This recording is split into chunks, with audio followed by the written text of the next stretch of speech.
देखिए ठंडे पे ही मान्य है। मैं शुरू कर रहा हूँ। मेरे मित्र का जन्म कहाँ हुआ था, जन्म स्थान वो बता रहे हैं धर्मवीर भारती कि उनके मित्र का जो जन्म है वो किस स्थान पे हुआ था, वो हुआ था अनमोआ है। वे क्षण भर में उस बर्फ को देखते रहे। वो क्या है, कुछ समय तक, जब तक वो बर्फ का ठेला उनके आगे से नहीं गया। किनके आगे थे, धर्मवीर भारती उनके मित्र जो खड़े थे वहां पर, उसे देखते उस बर्फ को उड़ती हुई भाप में खो गए। उड़ती हुई भाप के अंदर मैंने कल भी बताया था, जो बर्फ है, अगर बर्फ को आपने क्या नहीं किया भाई, आपने बर्फ को जमा दिया और जमाने के बाद में अगर आपने उस बर्फ को या तो आप किसी बोरी के धक्के रखिए या कि चद्दर से अगर आपने सीधा ओपन में रख दिया, तो जैसे ठंड के अंदर अपने मुंह से भी क्या निकलती है, कई बार भाप निकलती है, तो वैसे ही क्या है, बर्फ भी क्या है, पिघलना शुरू हो जाती है और पिघलती हुई क्या बन जाती है, पानी बन जाती है, आप सबको पता है। तो इसलिए वो कह रहा है कि उड़ती हुई भाप में खो गए। किसकी भाप में भाई, उड़ती हुई भाप में खो गए। और खोए खोए बोने, और खोए खोए टटकान ये बोने, यही तो बर्फ। और खोए खोए मतलब उसी चीज में खोए बोने अपने आप से, यही तो बर्फ, यही बर्फ तो हिमालय की शोभा है। क्या बोने भाई, कि यही बर्फ तो वास्तव में क्या है, हिमालय की शोभा है। हिमालय की शोभा होने का मतलब यही बर्फ तो क्या है, वास्तव में हमें कहाँ दिखाई देती है, हिमालय के अंदर दिखाई देती है। और हिमालय के अंदर आपको पता ही है उस जगह क्या है भाई, बहुत ज्यादा क्या है, जब ठंड पड़ी रहती है तो यही बर्फ तो क्या है, वास्तव में हिमालय को क्या देती है भाई, शोभा देती है। हिमालय का क्या बढ़ा देती है भाई, सौंदर्य बढ़ा देती है। हिमालय का सौंदर्य बढ़ाने का मतलब ये होता है कि यही बर्फ क्या है, आपके सामने हिमालय को बहुत आकर्षक बना देती है। क्योंकि जब बर्फबारी होती है, जब बर्फबारी होती है उस समय देखिए आप लोग, उस बर्फबारी के अंदर क्या है भाई, हिमालय एक वाइट आभा के अंदर, हिमालय एक वाइट चीज के अंदर क्या है, वाइट जो सफेद सफेद है उसमें छुप जाता है। वही वास्तव में क्या हिमालय की शोभा होती है, हिमालय के सौंदर्य को वो अधिक क्या है, बढ़ा देते हैं। और तत्कान, उसी समय, तत्काल का मतलब क्या है, उसी समय, शीर्षक, शीर्षक का मतलब जो वो रचना लिख रहे थे घर पे, लेखक धर्मवीर भारती, वो कहे उसी समय तत्काल शीर्षक मेरे मन में क्या है, कौन गया, कौन गया मतलब आ गया कि मुझे अपनी रचना का शीर्षक क्या रखना है, ठहरने पर हिमालय। क्या रखना है भाई, ठहरने पर हिमालय। उसी समय उनको एक समझ गया कि उन्हें अपनी रचना शीर्षक क्या रखना है, ठहरने पर हिमालय। पर आपको इसलिए बता रहा हूं ताकि अगर आप नए कवि हो तो भाई इसे ले जाएं। वो क्या कह रहे हैं, आपको इसलिए बता रहा हूं कि अगर मानो आप क्या हो, वास्तव में कोई नई कवि हो, तो इसे क्या करो भाई, ले जाइए। किसे ले जाइए, ठहरने पर शीर्षक को। और इस शीर्षक पर 200-300 पंक्तियां, बेडोन 200-300 पंक्तियां मतलब, एक चीज ये होती है स्टूडेंटों कि आपने कोई चीज देखी है तो उस पर आप ज्यादा आसानी से बात, अपनी विचार लिख सकते हैं। और जो चीज आपने अनुभव की है उसको अब आसानी से तरीके से आप बता सकते हैं। लेकिन जिसका आपने अनुभव नहीं किया उसके बारे में लिखना क्या होता है, कठिन होता है। तो आवाज तो आई है सब तक।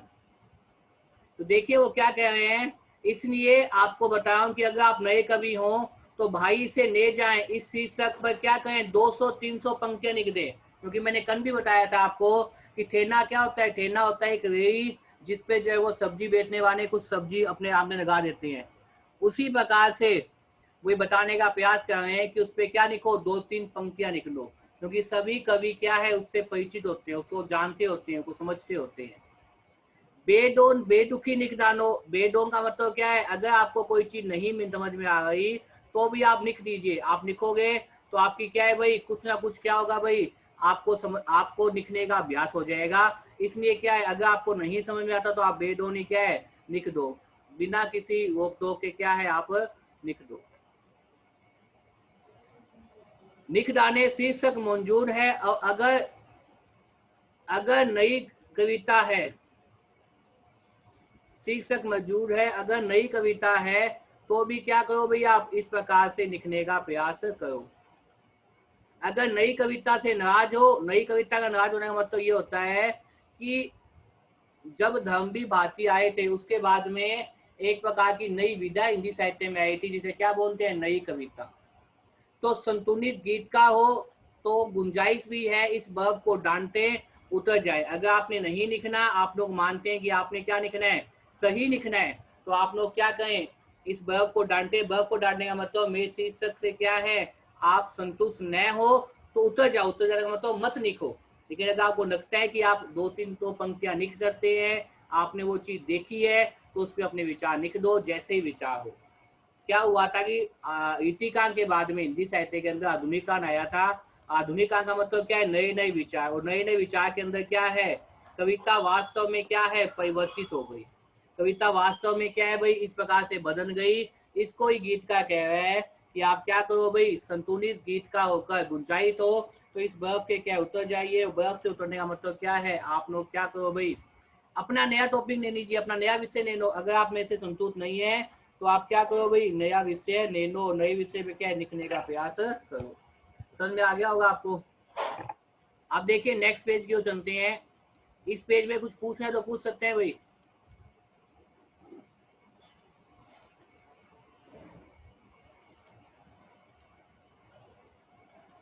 हाँ भी, अगर इस पेज में कुछ पूछना है तो पूछ सकते हैं भाई। कुछ पूछना है क्या? देखिए नेक्स्ट पेज पर रहा हूँ मैं। ऊंचे शिखरों पर बंदों की तरह क्यों चढ़ बैठे हो। कवि वास्तव में उन लोगों पे व्यंग्य कर रहे हैं। यहाँ पे उतर जाओ, उतरने के बाद वो क्या करे, व्यंग्य कर रहे हैं कि ऊंचे शिखरों पर बंदों की तरह क्यों चढ़ बैठे हो। ऊंचे शिखरों बंदों की तरह कि एक जो अपने दिमाग में एक चीज बना लेते हैं, एक उपमान बना लेते हैं कि वास्तव में वही कविता है जिसमें अलंकार होंगे। वास्तव में वही चीज क्या है, सही है, जिसमें क्या हो, रस होगा, जिसमें क्या हो आपके सामने,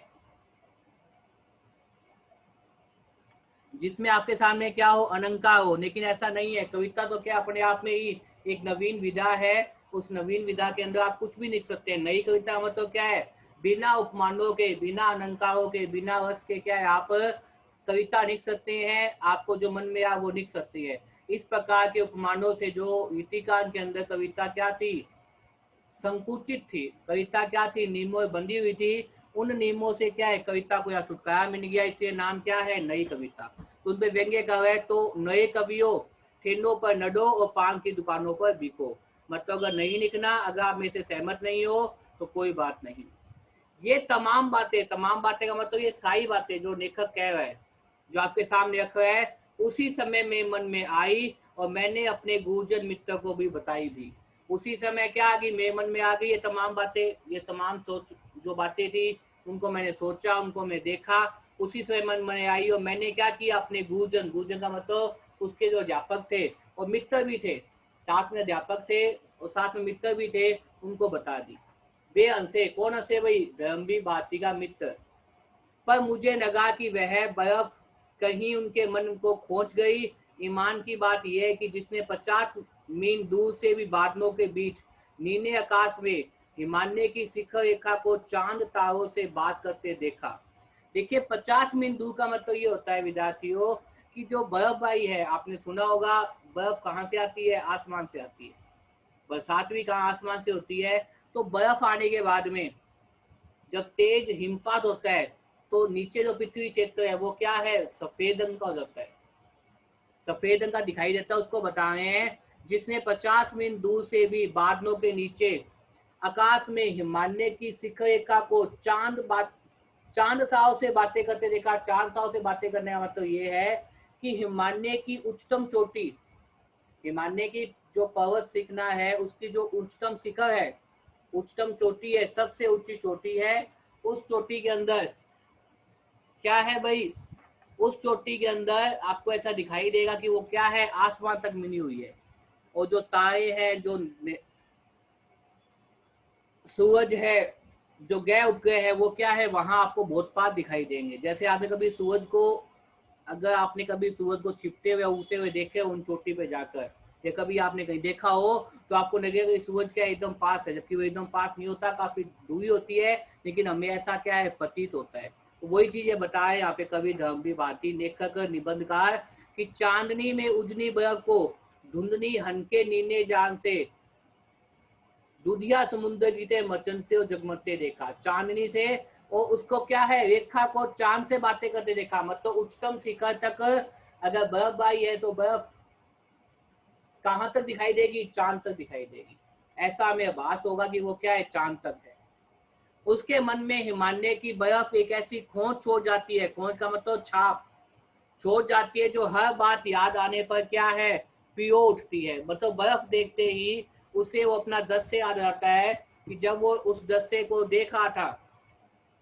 कौन से दृश्य को, जब वो हिमालय पे गया था, जब वो ठंडे पे हिमालय देख रहा था, उस समय की सारी बातें क्या है, उसे याद आ जाती है। किस समय, जिस समय क्या है, वो खोज, खोज का मतलब याद छोड़ जाती है, जो हर याद आने पर क्या है, पिया उठता है। पिया का मतलब बात वहीं पहुंच जाती है, कब वो घूमने गए थे, जब उन्होंने बर्फ देखी थी, बर्फ का अनुभव किया था, जब ये प्राकृतिक दृश्य था, प्रकृति को निहार रहे थे। मैं जानता हूं, क्योंकि वह बर्फ मैंने भी देखी है, मैं जानता हूं, इस चीज को अनुभव करता हूं। धर्म भी भारती कहता है, क्योंकि वो बर्फ भी क्या है, मैंने देखी है, मैंने अनुभव की है।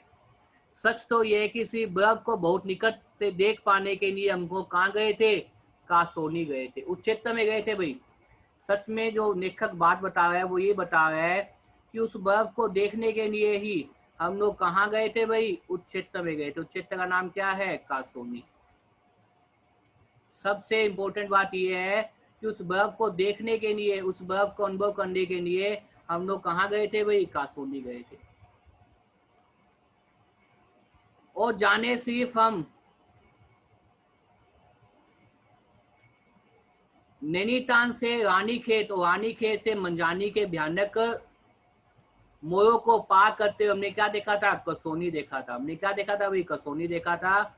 ये क्षेत्र का नाम है जहां वो लोग वास्तव में गए थे। और क्यों गए थे भाई, उस प्राकृतिक आभा को देखने के लिए।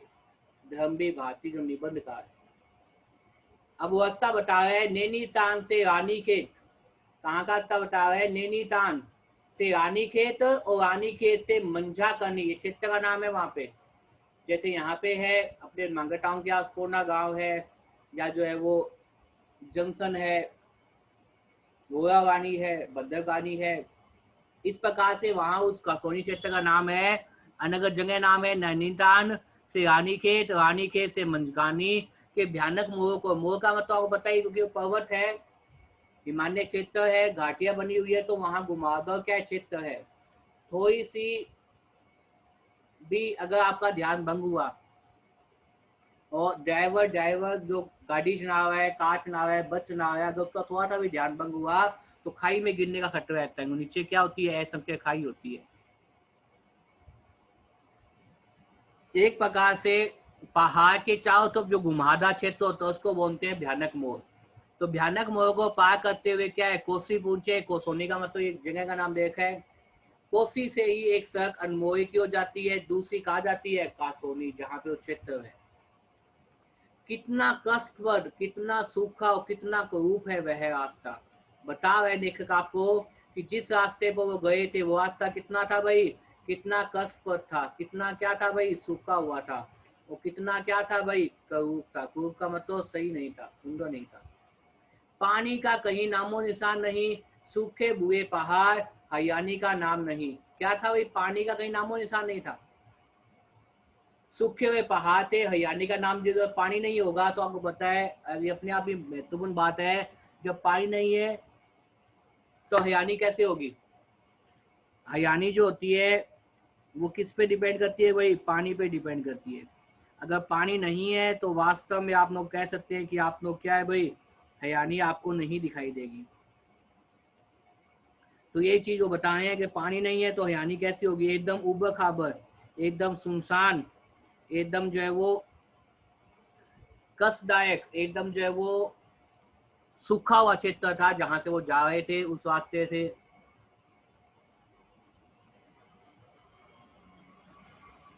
क्या था, पहाड़ की ढाल को काट कर बनाए हुए टेढ़े मेढ़े रास्ते।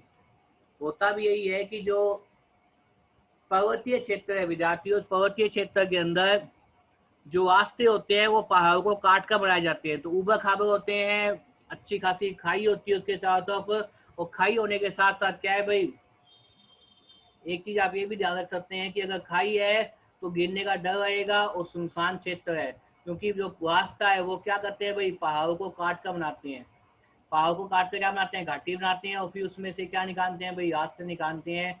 जिस रास्ते का वर्णन वो क्या कर रहा है, धर्म भी भारती कर रहा है, किसके अंदर भाई, आपके इस पाठ के अंदर, और जिस पाठ का नाम क्या है, ठहरने पर हिमान्य।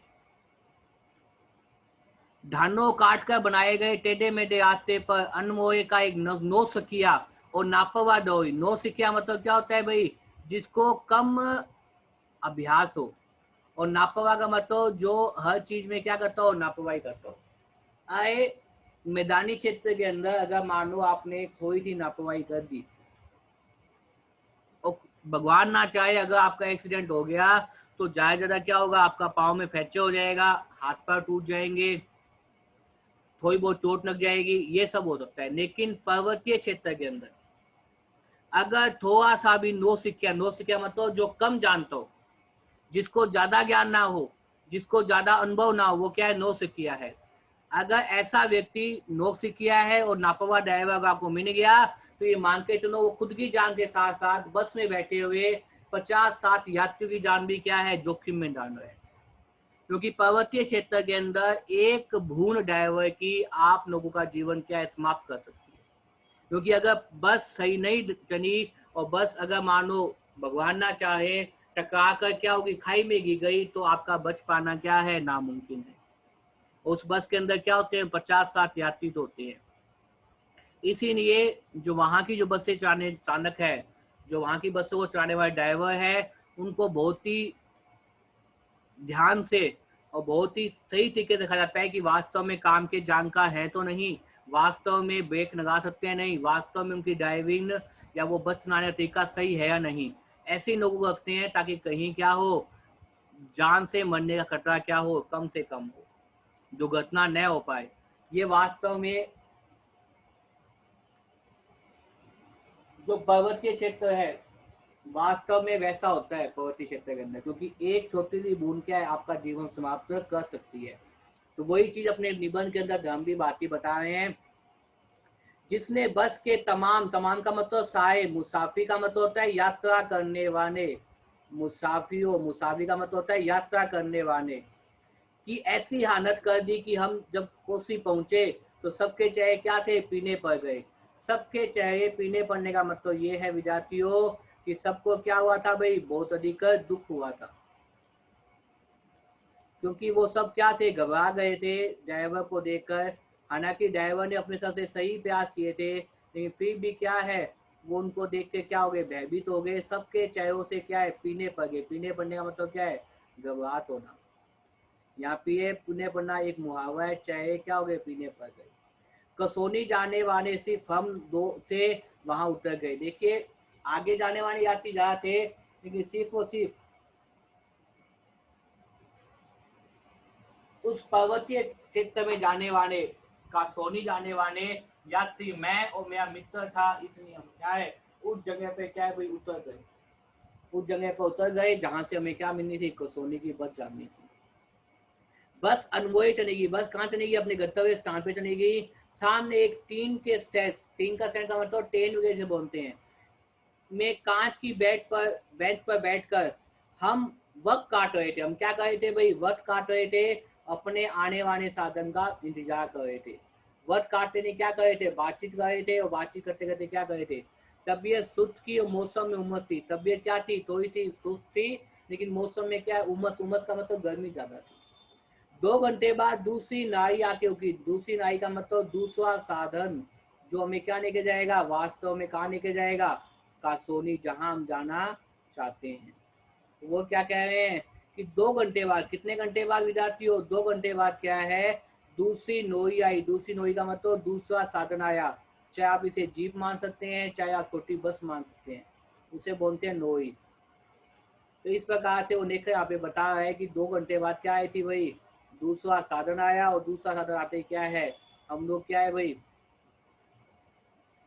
और जब उसमें प्रसन्न बदन सुकंजी को तो देखा। सुकंजी का मतलब एक नए जो है वो उनके साथी, उनके बारे में बता रहे हैं। जब उनमें से प्रसन्न हुए, प्रसन्नता से भरे हुए कौन, सुकंजी को तो देखे, तो हम लोगों की क्या आ गई, जान आ गई, हम लोगों की जान में जान आ गई। जान में जान आना विद्यार्थी फिर से एक मुहावरा है, हम लोगों की क्या आ गई भाई, जान में जान आ गई। हाँ भी कुछ पूछ रहे हैं क्या अब तक इतने चैप्टर में से? देखिए जब वो जा रहे थे, जाते जाते क्या उन्हें मित्र मिले, और मित्र मिलने का नाम क्या है, सुकुन जी। उन्हें देखते ही अचाए जो सुकुन थे, लोगों में क्या आ गई, जान में जान आ गई। सुकुन जो उनके साथी थे, जैसा सफर का साथी पिछले जन्म के पुण्यों से मिलता है, क्योंकि उनसे बातचीत कर सकते थे, हिंदी साहित्य के थे, हिंदी को जानते थे, उनसे साहित्य के बारे में बातचीत हो सकती थी, साहित्य के बारे में समझा जा सकता था, इसलिए क्या है वो पसंद हो गए जब उन्होंने क्या देखा, अपने मित्र को सामने देखा। पिछले पुण्य जन्म से मिलता है, उन्होंने हमें कसौनी आने का उत्साह दिखाया, हम तो कभी उनके चेहरे पर थकान छुट्टी नहीं देखते, तो उन्हें देखते ही हमारी सारी थकान क्या होगी, गायब हो गई। काफू हो जाना मतलब समाप्त हो जाती है, काफी काफी क्या हुई, जोया हो जाती है, समाप्त हो जाती है। हाँ भाई स्टूडेंट हो, स्टूडेंट कुछ पूछना है क्या आपने? ये जो पैराग्राफ नो पढ़ा, सर। आवाज आ रही है, समझ में आ रहा है? देखिए होया क्या था, घटनाक्रम क्या था ये बता देता हूँ। अभी जो आपने पढ़ा, उस घटनाक्रम के अंदर धर्मवीर भारती उनके मित्र अपने घर में क्या थे, बाहर आए हुए थे बाजार। बाजार आने पर जब उसने देखा कि एक ठेना चानक, ठेना क्या है, रेई वगैरह, उसमें क्या है, बर्फ लगी हुई है, और बर्फ से क्या है, भाप निकल रही है, तो उन्हें अपने वो चीज याद आ गई जब वो चीज घूमने गए थे। कहाँ घूमने गए थे, हिमालय। हिमालय का मतलब कासोनी क्षेत्र, जिसे क्या बोलते हैं, स्विट्जरलैंड बोलते हैं। उस क्षेत्र के अंदर वो गए थे। उस क्षेत्र में जाने के बाद में जब उन्होंने उस बर्फ को देखा तो ध्यान कहाँ गया, उस तरफ आ गया जब वो घूमने गए थे। अब वो क्या कर रहा है, ये थोड़ा सा फिनेक्स बैक पार्ट है, मतलब पीछे घटना चल रही है। तब वो पुरानी चीजों को याद करता बता रहा है कि हम लोग कैसे गए थे, हमारा रास्ता क्या था, हमारे ड्राइवर, हालांकि वो ड्राइवर क्या थे, सही थे, लेकिन हमें क्या लगे नौकरी के हैं, आज हम जिंदा नहीं बच पाएंगे, आज हम मर जाएंगे। ये सब चीजों बताने का प्रयास कर रहे हैं। और साथ साथ जो बता रहे हैं हम क्या उतर गए थे, एक रास्ते पर उतर गए थे, वहां पे क्या है, दूसरी कसोनी जाने के लिए, उस जगह जाने के लिए हमें क्या है, दूसरी नोई मिली। नोई का मतलब दूसरा बस वगैरह मिली, उस बस का वेट कर रहे थे, तभी उसमें से कौन है, हमारे साथी उतरे, जिसका नाम क्या है, सुकुन है। उन्हें देखकर हम पसंद हो गए, और प्रसन्नता के साथ क्या, हमारी सारी थकान काफू होगी, काफू का मतलब गायब होगी, समाप्त हो गई। ये बताया गया है। मतलब ये पार्ट जो है थोड़ा सा फ्लैश बैक, फ्लैश बैक का मतलब पीछे जाता है। वर्तमान समय में लेखक खड़ा है, आपका मित्र खड़ा है, लेकिन बातचीत जो हुई है जो पहले हो चुका है, बीती हुई बात को याद करते हुए निबंध लिख रहे हैं। हम लोग कैसे गए थे, हम लोगों ने क्या चीज देखा, क्या अनुभव किया, वो बता रहे हैं। कुछ पूछना तो पूछ सकते हैं भाई, अब तक जितना पाठ हो गया, बाकी कल पढ़ाएंगे भाई। कुछ पूछ रहे हैं तो पूछे, कोई भी डाउट आपको लग रहा है, कोई भी शब्द आपको लग रहा है, कोई भी चीज इस पाठ में आपको नहीं समझ में आया, तो आप बता सकते हैं भाई। कुछ पूछने हैं क्या साथ साथ में?